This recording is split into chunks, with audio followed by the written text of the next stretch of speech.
ये है दैनिक प्रातःकाल का डिजिटल एडिशन प्रातःकाल लाइव।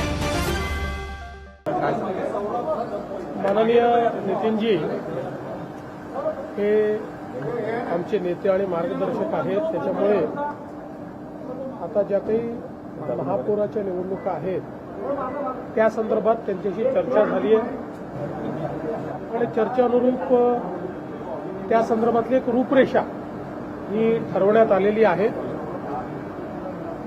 जी काही नावं आहेत त्या नावांच्या संदर्भात काही निर्णय जे आहेत ते उद्या किंवा परवा घेतले जातील आणि जी काही रूपरेषा ठरली आहे त्या रूपरेषेनुसारच ही नावं फायनल होतील। आमचे जे काही महानगराचे अध्यक्ष आहेत, आमदार आहेत, हे मिळून त्या संदर्भात अंतिम निर्णय करतील। नागपूरचं काय सांगाल? इतर ठिकाणी ज्या पद्धतीनं समीकरण दिसत आहे त्या ठिकाणी काही चर्चा झाली का? बाकी ठिकाणी ओव्हरऑल चर्चा झालेली आहे। ओव्हरऑल चर्चा झालेली आहे।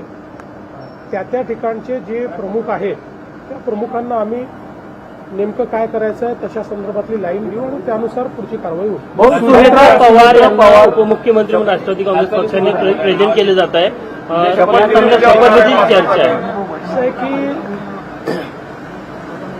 कुठलाही निर्णय जो काही घ्यायचा असेल तो राष्ट्रवादी काँग्रेस पक्ष घेईल आणि राष्ट्रवादी काँग्रेस पक्ष जो निर्णय घेईल त्याच्या पाठीशी आम्ही उभे राहू, सरकार म्हणून आणि भारतीय जनता पार्टी। त्यामुळे मी आता आपल्याला एवढंच सांगू शकतो की अजितदादांचं कुटुंब असेल किंवा राष्ट्रवादी काँग्रेस पक्ष असेल याच्या पाठीशी आम्ही पूर्णपणे उभे आहोत।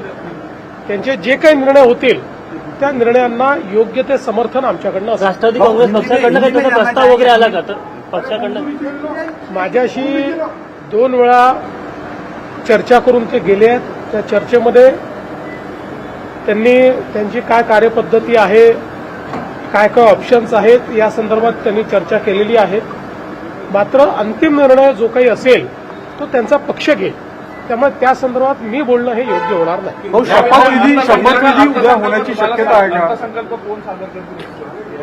का? आता तरी असं आहे की अजितदादांनी भरपूर तयारी अर्थसंकल्पाची केली होती। त्यामुळे आता उद्यापासून मी स्वतः लक्ष घालून अर्थसंकल्पाच्या ज्या काही प्रोसेसेस आहेत त्या मी स्वतः पूर्ण करणार आहे आणि मग आम्ही इव्हेंच्युअली ठरवू काय करायचं। शपथविधीची काही डेट ठरली का? शपथविधीची अशी काही वेळ मी तुम्हाला सगळं सांगितलं आहे, याच्यापेक्षा जास्त सांगण्यालायक माझ्याकडे काही